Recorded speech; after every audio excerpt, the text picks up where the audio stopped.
What's up, DC Nation? Welcome back to another video. And guys, if you like the video, give a big thumbs up. If you're new to the channel, make sure you subscribe because I always great DC Comics content every day that you don't want to miss. Now guys, full disclosure, this is going to be a spoiler review, alright? So guys, Batman number 90. It's pretty much, it continues the whole thing with like the designer, how like the rogues gallery of Batman, they made a deal with him way back when, and that didn't go so well, and now the designer has all these villains like Deathstroke, Shazire, Malcolm Merlin going after them. But guys, in this issue, it's more like a flashback. Like, we see that Batman and Catwoman, they're talking, and Catwoman's like sorry about it, and she explains the whole story of Batman. And to make it simple for you guys, all that happens is all these four villains, Penguin, Riddler, Joker, and Catwoman, they got like a card that said like a D from this new villain, the designer. Now, these villains have never, like, they've heard like a myth of him, but never heard of his heist because he's just that good. When I heard that, I was like, alright, like, I don't know if he's that good, and Joker's probably gonna do something bad and ruin this whole thing for them. But guys, we continue on the story, and they make it to the house, and the designer welcomes them in, and he says, okay, you guys all have plans, but I fought off a detective before, I fought off like my enemy, and I've won before, and I see you guys are having a problem with this Caped Crusader, the Batman. So he's like, I'm gonna have each of you come to my room, and I'll explain how you guys can make your plans and beat him. So each of them go in the room, Riddler, Penguin, Catwoman, they're actually pretty happy with the results. But at that part, I was like, alright, whatever. Like, the designer, he didn't really, like, intrigue me enough yet. Like, I thought he was an okay villain, but just having Catwoman, Riddler, and Penguin in the same room was great. But most of all, Joker, he's awesome in this issue, guys. Like, you see, so all of them go in, they're like, oh, this is going so well, I hope Joker doesn't screw it up. Joker goes in, and he's in there for hours, because Joker has plans upon plans upon plans, and that's why he's such a good villain against Batman. Now guys, he goes in there, then when he comes out, the designer's pretty much like, kill them all. And Joker even shoots the designer, and he pretty much ends that. Penguin's like, huh, that's a wasted opportunity, let's just act like this never happened. And Catwoman tells Batman, well, if the designer's coming back and saying all these villains after us like the designer didn't die, then that means he's going to carry out my original plan. And that's pretty much stealing everything that Bruce has. And the issue pretty much ends with Batman saying, if I don't go now, I'm going to lose everything. Now guys, that's a solid story. I like it. Like James, I don't think it's Tyon. Like, it's not Tyon, it's like Tenyan. Like, something like that. Guys, in the comments below, tell me how to pronounce that last name. Because I've gotten certain comments like, it's Tenyan or Tyon, but I'm pretty sure it's Tenyan, but it may be something different. But guys, he does a solid storyline, and I'm intrigued to see what happens next, but I need to be sold more on the designer. Like, the designer, he's okay, he has a cool look, for sure.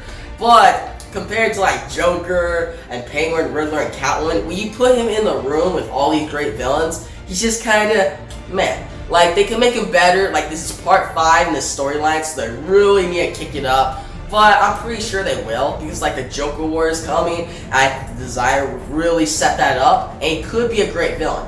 But guys, Joker, like I said, he's like the all-star in this issue.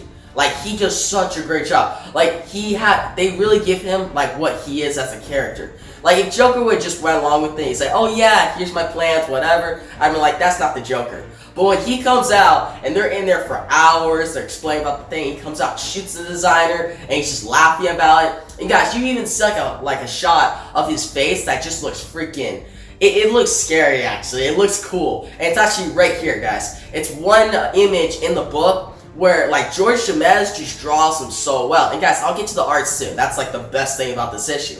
But I'm excited to see what they're going to do with Joker. Because with like Punchline coming on board, which I'm not sold on her yet, but she could be pretty interesting.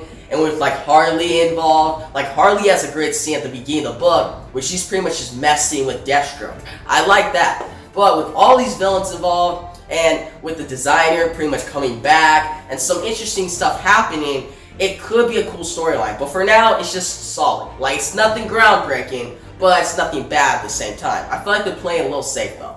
But guys, the best part of this issue has to be the art. Like, Jorge Jimenez kills it, alright? Like, Jorge Jimenez, he drew Justice League. His art in that book looked really good, especially the image of like Superman like punching the World Forger. That was really cool. He also did art in a bunch of other series, and he's probably my favorite artist, like up there with like Greg Capullo, maybe even, a couple other ones too. Frank Miller, like he's just such a great artist, and he's so new too. So he's not an old artist. He's not gonna be retiring anytime soon. He's pretty much just starting his career. So expect like 10 years from now, his art is just gonna be really good.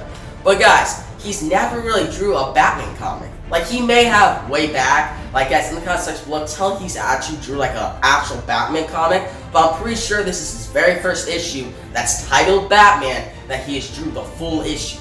Alright? I'm not saying like fill in. I'm not saying like, oh, he draws like a few pages. No, he draws the whole issue. And it looks amazing. Like guys, I like Tony S. Daniel and Gilliam March. He's fine too. But you can't beat Jorge Jimenez. He just draws Batman so well. Batman looks slick. He looks cool. He draws Catwoman well. And again, this image of Joker right here just spells it out. Like, it looks so cool. And guys, he draws Catwoman well in like her new look and her past look.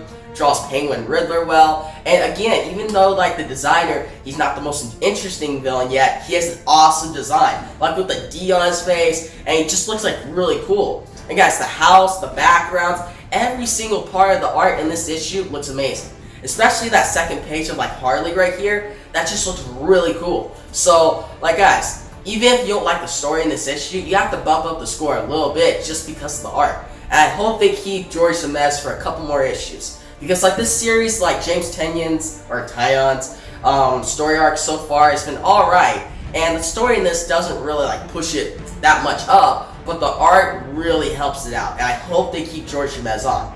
But guys, overall, I'm going to give this issue an 8.5 out of 10. I definitely recommend it, mostly for the art. Like, the story's alright. You get to see different rogues gallery villains and a cool conversation between like Batman and Catwoman. And the story is going like an interesting direction, but it's mainly the art that you should buy this issue for. But guys, if you liked the video, give a big thumbs up. And if you haven't yet, bro, subscribe to my channel because I always create content every day that you don't want to miss. And yeah, guys, that's the video. Peace out.